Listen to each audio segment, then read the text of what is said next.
From Interior Alaska's most trusted news source, this is the Fbx Evening News.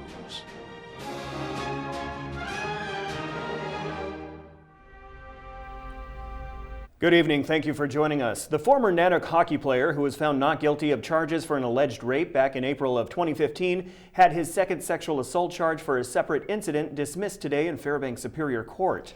24-year-old Nolan Youngman of Anchorage was accused of raping a woman in the fall of 2013 near Fairbanks. According to court papers, the woman came forward 2 years after the alleged assault and after she had seen his name in the media for other charges. The woman says she and Youngman had been dating and had consensual sex before and after the alleged incident. One of Youngman's lawyers, Robert Downs, said he hopes now Nolan can move on with his life. Nolan Youngman, in particular, and his family are very gratified at the court's decision. They think that it somewhat vindicates him at this point. Ingleson and Fitzgerald and Downs, Talrico, and Schwam, the lawyers that were dealing with this case, are all thankful for the hard work and well-reasoned opinion by Judge Kavar. We are very pleased to know that now, hopefully, Mr. Youngman, Nolan Youngman, can move on with his life. A North Pole man fled from troopers yesterday and barricaded himself inside a garage for several hours before being arrested. 24-year-old Damian Simon was wanted on charges involving a controlled substance, weapons violations, and failing to stop for law enforcement. At 2 p.m. yesterday, Alaska State Troopers went to a North Pole residence to serve Simon his warrant. According to reports, Simon fled the scene and barricaded himself in another home.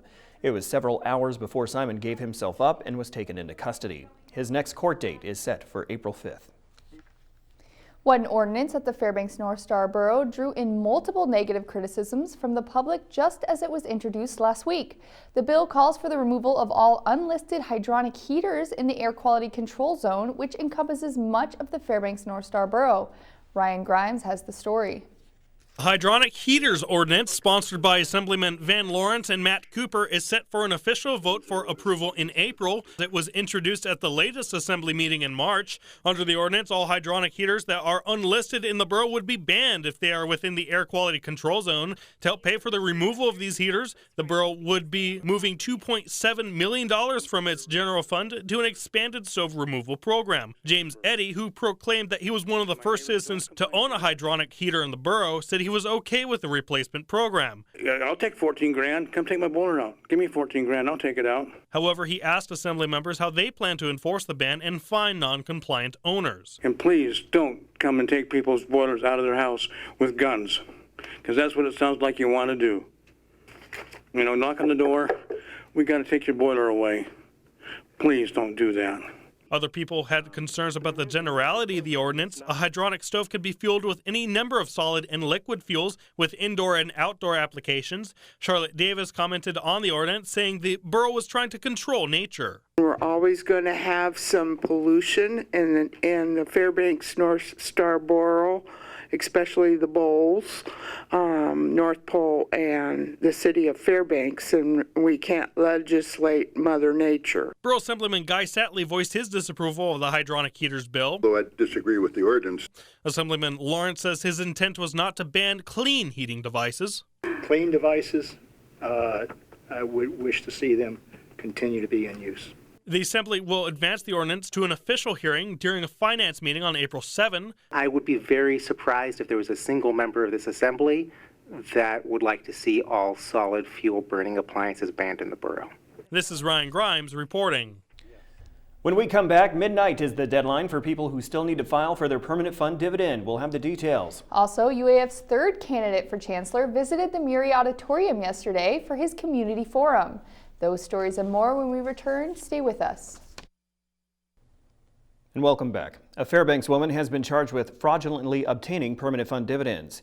Bonnie McNeil is accused of receiving more than $10,000 for herself and her 4 children in dividends they weren't entitled to. In all, there are 15 felony charges, 10 of theft and 5 of unsworn falsification. You have until midnight to file your 2016 permanent fund dividend checks, and your only likely option now is online.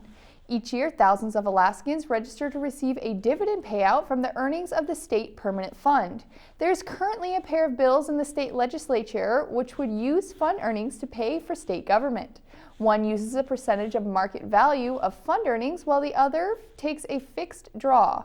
Each would affect the annual dividend payout to residents. As far as today's deadline, applications must be submitted online or postmarked by midnight.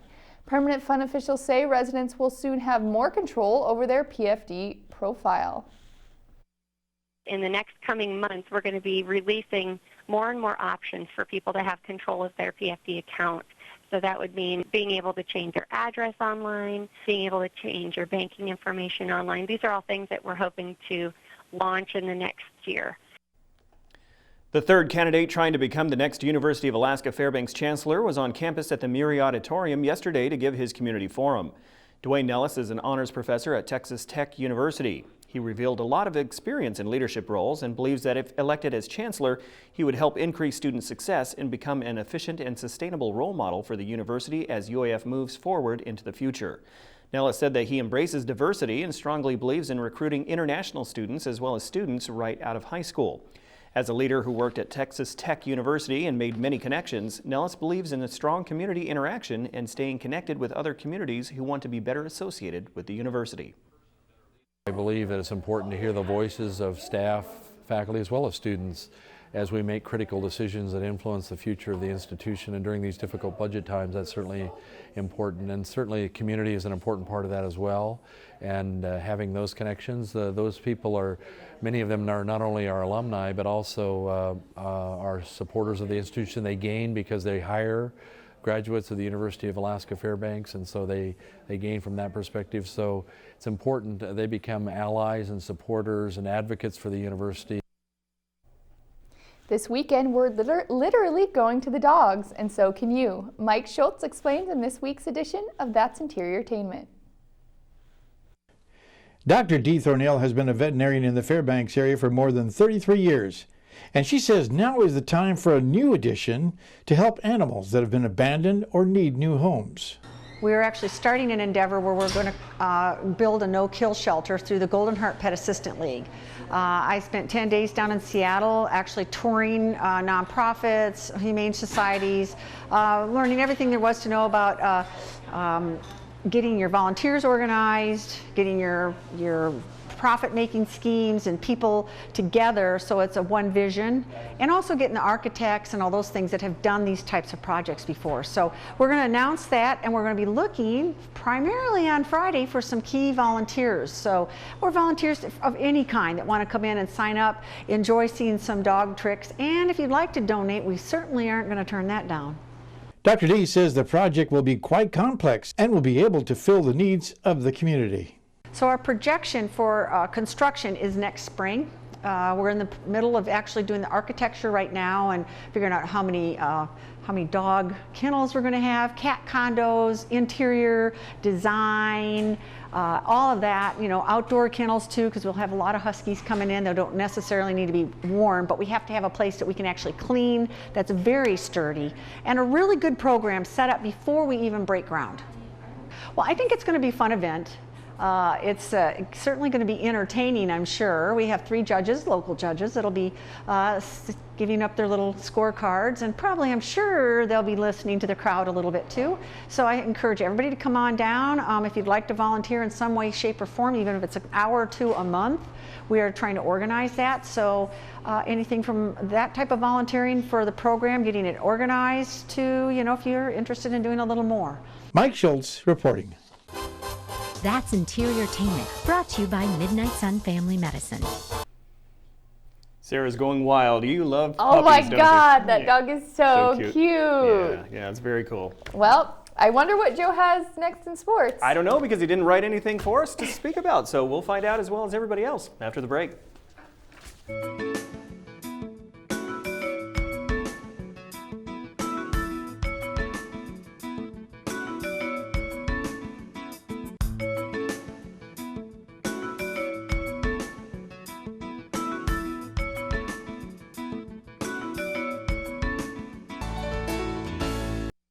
Welcome back, Interior Alaska. Time for your Thursday Sportscast. The Ice Dogs are the best team in the NAHL for a reason. They score the most points and lead in almost all the stats. One of the reasons for that is that they come into work to punch a clock. Here's more. We often hear the cliche of hard-working teams and that hard work pays off. The Fairbanks Ice Dogs have put that into practice with a clock. Something Stu brought to the team. It's symbolizing you clocking in, just putting in the 60 minutes in the game, and then he awards it to who he thinks was the player of the game. It's not all about the points in the box score when it comes to the player of the game. Star players, veterans, fourth liners, and rookies have all received the clock, which says a lot about this team. You gotta work hard every single day, even if you don't win the clock. Like you gotta punch in and just give it the best you can. Rookie Ryan Kiro likes the clock more than most. In high school, we actually had a pink bicycle helmet that we found in a lost and found in some place, and we gave it out to the MVP after every single game. So is the clock better? The clock's better, yeah. A lot of these 16 to 20-year-olds may have not had an actual job, but you can't tell them that after all the hours they've put into this season. They have the best record, lead in all major categories, and are 1 win away from setting the NAHL points record. This week they host Kenai River, a team that's won 4 games, but they don't plan on taking a long lunch break on the Brown Bears. It's always a rivalry when we play them. It's very important that we don't limp into playoffs. We've got to make sure that we're pressing, we're working to get better every single day, and when the puck drops April 15th, when it's do or die time, that we're prepared and we're battle tested. Kenai's going to come in here, and a lot of their players are probably auditioning for next year for the coach and leaving a good taste in his mouth, so they're going to come and compete. The clock has seen better days, but the Ice Dogs will continue to punch in and punch out. Joe Cook reporting. And today it was made official. The Alaska Gold Panthers have a new leader. In a press release this afternoon, they announced that John Lorkie is the new president of the board of directors. Lorkie becomes the 4th president in the 57-year history of the Gold Panthers. Lorkie is no stranger to Alaska summer baseball. He was a former administrative assistant and GM of the North Pole Knicks in the late 80s and was GM and president of the Kenai Peninsula Oilers. Both of those teams were National Baseball Congress World Series runner-ups during his tenure. The new Gold Panthers board will be announced sometime next week. Lorkie was involved in the recent lease negotiations with the Borough, and he has big dreams for the Gold Panthers. What I envision is big time. I want it to look, this is a stadium. This place looks sweet. There's locker rooms here, look gorgeous. I want to see a really nice concession stand. I want to see bathrooms there. I don't want to see porta potties out there. I want to see a new infield that's, state of the art. I want to see a warning track and a sweet outfield fence, I want to see a video scoreboard, I want to see it all. And that's going to take time and steps, and, we don't have any of those specific plans yet, but those are my dreams. That's what I want to get to. After arguably the most exciting and entertaining NCAA tournament, the Final Four is set. Now the work begins. Houston is this year's Final Four host, and crews have installed the floor this weekend's games. Here's video of the process. The championship site is NRG Stadium. Putting the floor down only takes a few hours, believe it or not. Now, if you're going to the Final Four, I know of one person who is going. Be ready for precautions. No backpacks or diaper bags will be allowed. The venue will provide clear, see-through Final Four bags for patrons as a matter of security. Villanova and Oklahoma, both 2 seeds, tip off on Saturday, 2:09 Alaska time. Number 1 seed UNC and number 10 Syracuse tip at 4:49. And speaking of the Final Four, the KTVF College Hoops Challenge is still going on. There are a couple of people who are in the running for the grand prize going to the Final Four Saturday. Terry leads by 100 points over Marco. These standings are based on the highest amount of cumulative points after each round. Jay has 8,200, while Tom and Bill are tied with 8,100. Terry, Tom, and Bill all have the Tar Heels winning the national title, so these standings could change after Saturday. Marco had Kansas as the champions, and Jay chose Michigan State. We all know how that turned out. I finished 13th overall, and I have UNC taking it all. The grand prize is a Honda trimmer from Outpost, Alaska, and 2 large pizzas from Pizza Hut. We'll update the standings going to the NCAA Men's Basketball Championship game. And that'll do it for sports tonight. Thanks for watching. Mike Schultz is next with your full weather forecast, and we'll catch you next time. Welcome back, everyone, to a Thursday night weather. Mike Schultz with you once again, and it wasn't too bad today. We had the sun peeking in and out of the clouds. We're looking at warmer temperatures over the weekend, and the rain and snow are out of the picture for right now. Why? Well, look at the satellite picture. You can get an idea. Everything is moving way off to the west and to the southwest, and the high pressure is really becoming the dominant feature. A little dome of high pressure right here. You can see it pretty well formed. That's starting to clear skies out over southeast Alaska, across the Gulf of Alaska, right up to Prince William Sound and the Anchorage Bowl. As far as the big state is concerned, the state map, you can see a little shower activity around Juneau today. Ketchikan, 59 degrees. Nice day there. Nice day in Anchorage, 53 degrees. There's just partly cloudy skies. Still some showers around the Kodiak area. Cold Bay reporting rain all day long, 45 degrees. Bethel at 34. Still a chilly day in Nome, 19 degrees there. And 8 degrees below zero as the cold air returns to the North Slope. Fort Yukon only 16 degrees above for their high today. Lower 48 weather, quite a bit to talk about. First of all, that big storm we've been looking at working its way across from the west to the east all week is now really parked up across the Central Plains, but the frontal system associated with it is bringing some really strong thunderstorms, some of them sprouting tornadoes, unfortunately. And last night we had tornadoes in Texas, and there's a good possibility we'll have some more tonight in Mississippi and Alabama because of the contrast to the temperatures and this air mass that's across the Gulf Coast and the Midwest part of the country. The tornado risk is all the way from, parts of Louisiana, Mississippi, Arkansas, and then into Georgia. And you can see flooding, damaging winds, and travel delays are possible, so it's going to be a wild night there. Now, finally, this system is going to be pulled out because the high pressure is expected to build in once again across much of the western half of the country and start working its way to the east, pushing all that storminess over to the east coast. That's good news. Time once again for our kids' weather. All this week we've been talking with the kids from Badger Road Elementary School, but now it's time for the teacher to give us a cool weather fact for tonight. Hi, I'm Mrs. CASSEL, and this is my 5th grade class here at Badger Road Elementary School. And we have a weather fact to share with you. Class, did you know that lightning can strike the same place twice? In fact, one time, in an 8-minute time frame, the Empire State Building in New York City was hit 24 times. Whoa. Yeah, the Empire State Building usually is struck like close to 500 times in a summer because of thunderstorms, because they have a lightning rod sitting on top of them, so that's a good reason for it. Again, thanks to Mount McKinley Bank for sponsoring our kids' weather, and next week we'll be visiting with a nature journalism class from Barnett Magnet School. All right, here's your forecast for tomorrow. For the northern sections, mostly sunny skies for Barrows, some snow showers expected for Nome. About 3 inches of snow possible still in the Fort Yukon area as the winter weather advisory continues there. Here in the interior, it's going to be really nice. Just mainly cloudy skies to partly cloudy skies at Delta Junction and scattered clouds for Healy with temperatures trying to work their way up. Look at Delta, 49 degrees for the high tomorrow. Over the southeastern sections, mostly cloudy skies at Juneau and cloudy skies for Ketchikan, but temperatures once again in the low 50s. Over to the southwest, we're looking at light rain at Cold Bay, rain likely in Kodiak, and periods of rain for Bethel, so that'll be the worst weather for the state. Well, down around the Anchorage Bowl, it looks pretty good. Mainly rain at Anchorage, scattered rain in Homer, and cloudy skies with showers for Valdez. In our forecast for the remainder of the night, well, mostly cloudy with patchy fog and cooler weather than it was last night. The overnight low about 24 degrees.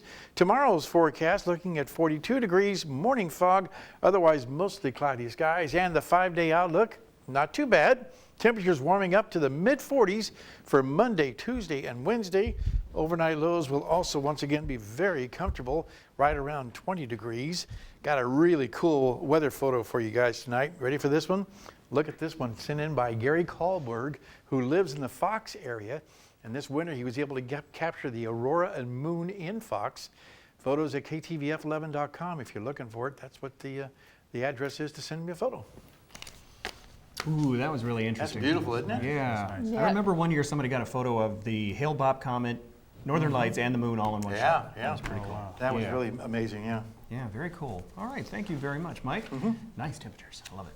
That'll wrap up this edition of the Fbx Evening News. We are glad you could join us. Well, tonight on NBC Nightly News, a German gunman opened fire at a Virginia bus station with the result of multiple victims being injured. That's up next with Lester Holt. You can join us here 6 days a week at 6 and 11 or online anytime at webcenter11.com.